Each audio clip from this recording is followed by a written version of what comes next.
It's Today on STV. All right, very welcome back to the show. We're going to start the interview session right about now.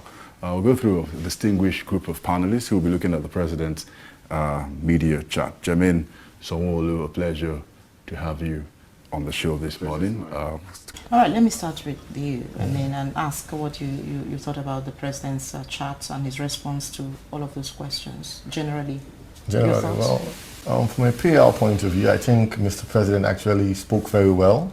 He communicated clearly and he showed understanding of the various aspects of the economy and the situation on ground.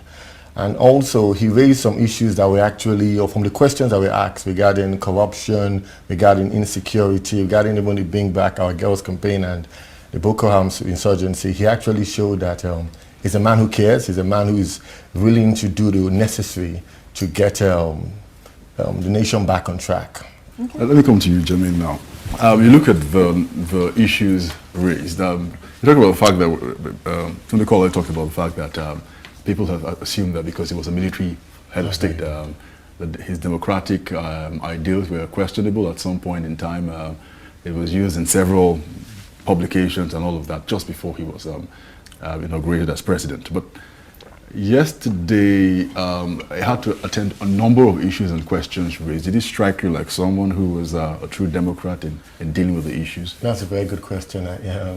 Many people have had the perception or that Mr. President is still a dictator at heart, but is actually now someone who is willing to dictate the law, stand by it and follow through.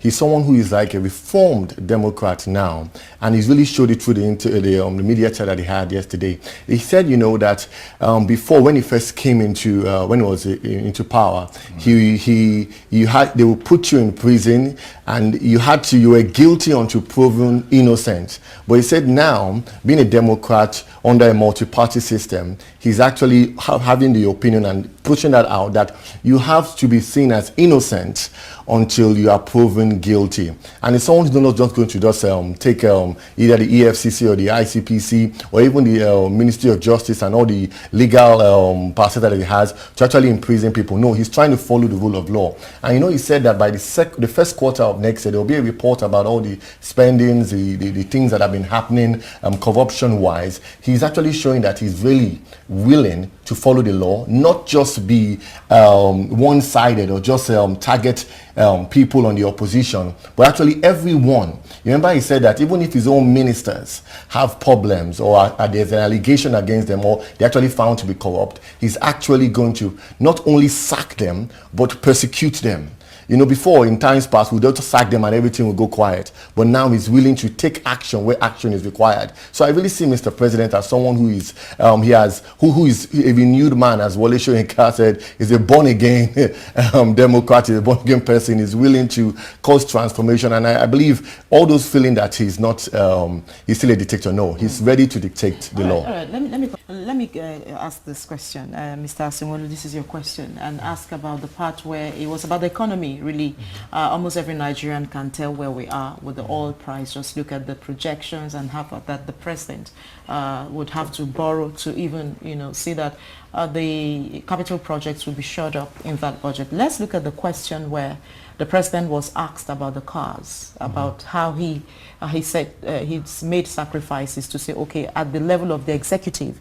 And the question came up about National Assembly, and he toss that to Nigerians to say, rise up to the occasion and make the demand.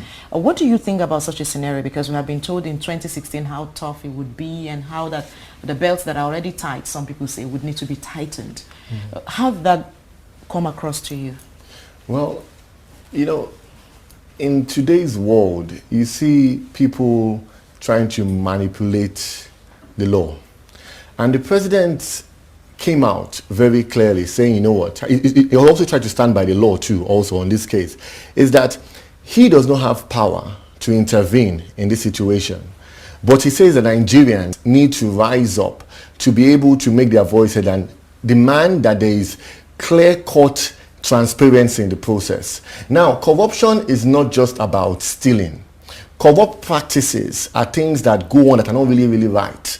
But even though they may be legal, but it's just like, for example, you want to, you don't steal money from the government, but on the other hand, you go and get money that was meant to use for a government project and put into your account for 30 days. It yields money. You haven't stolen any money at all, but that is a clear-cut corrupt practice. So what the president did actually by saying that Nigerians should rise up and take the bull by the horn and say that these corrupt practices that some of these legislators are trying to put into play, using our money to finance their high-profile lifestyles, should not really be tolerated. We know that the dollar, the price of the oil is actually coming down right now. Some people project it's going to be $20 per barrel or even $19, in 2016. We don't know yet.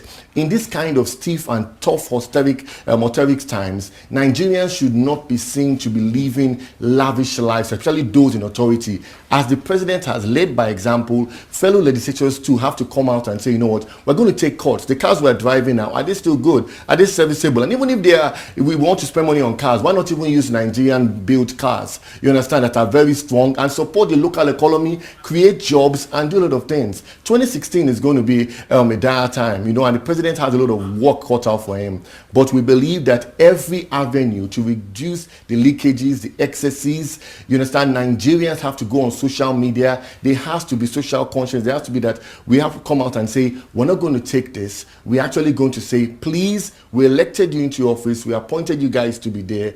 Please use our money justly. Use our money in a good manner. Don't let corrupt practices, you wanting to enjoy a good lifestyle actually intervene. But I believe the senators and the officials now, and those in government, hopefully they listen to the people. Hopefully they will have a change of heart, and hopefully they will see the reason. Or Jermaine, to look at a new pricing regime for fuel also means the end of fuel subsidy. I think the only other time the president raised his voice was his anger at how the refineries have been poorly managed, saying, if they couldn't build new refineries, they should have at least maintained what was handed over to them.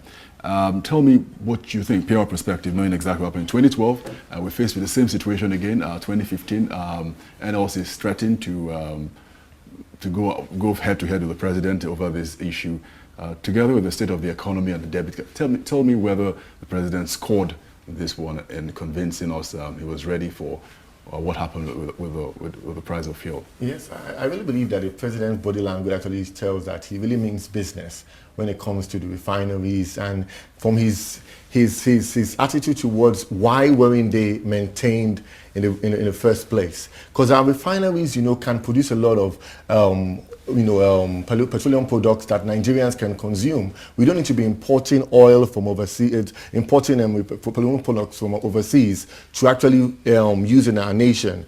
And this is the problem that has been reoccurring. Now, we saw recently that, Dangote is now building, isn't it, a refinery in Lekki. So I believe there has to be a lot of private sector partnerships to come into that industry to change things. Because if we are importing petroleum products and we're exporting crude oil, we're actually doing that at a disadvantage to our economy. And even now that the crude oil price is actually going down, very, very down, very, very bad. This maintenance that we're talking about now is not just about the physical structure, it's about also maintaining that corruption-free attitude that Nigerians need to embrace now.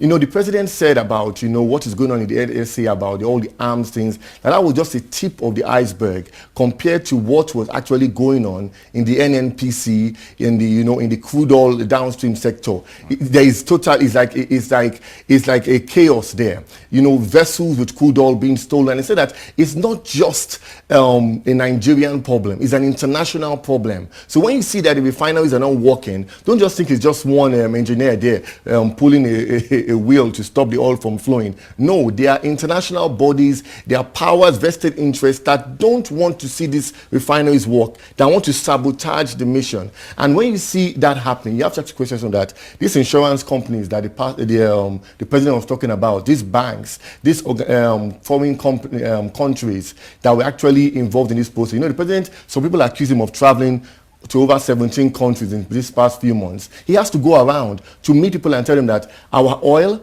the money that has been looted, let's try and recover it to actually develop our own local grown industries and refinery. So I believe that the president means business.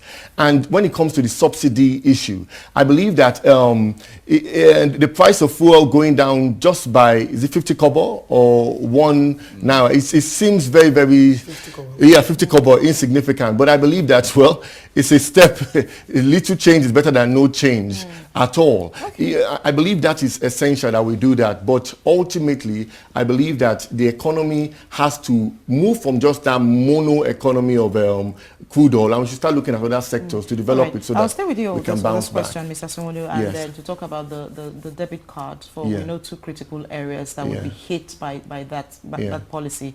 Waited for an explanation for the president. I'm sure a question came in even while the chat was on about a student who talked about how that was a concern. So let me ask you this question: for those who are schooling abroad, we know just how much the Nigerians spend abroad owing to not a good system of education we have in Nigeria. And for the businesses, what are your thoughts, or what would you say about that policy and how the president handled it or reacted to it? Well, I'm based in the UK, but I come to I'm asking this exactly. You're going to be affected by that policy.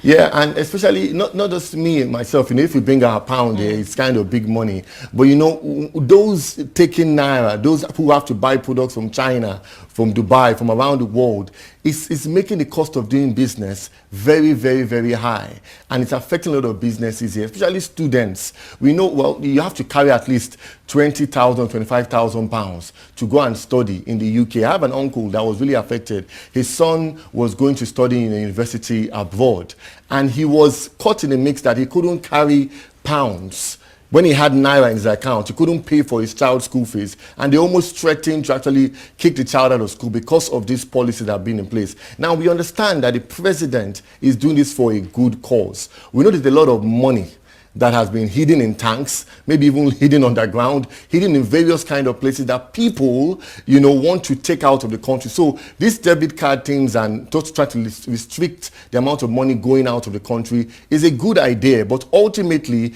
I think it has to be repackaged, and it has to be really done sensitively that doesn't affect those legitimate people who want to do legitimate businesses in foreign countries, people who want to educate themselves in foreign countries. And if you say, okay, they should not spend that money abroad, create a friendly environment in Nigeria, develop the institutions, the tertiary institutions, that all those billions of pounds going regularly to universities in London, in Leeds, in Scotland, in even China, where we don't speak Mandarin, but we still go in there because of the quality of education. Or let me even say Ghana.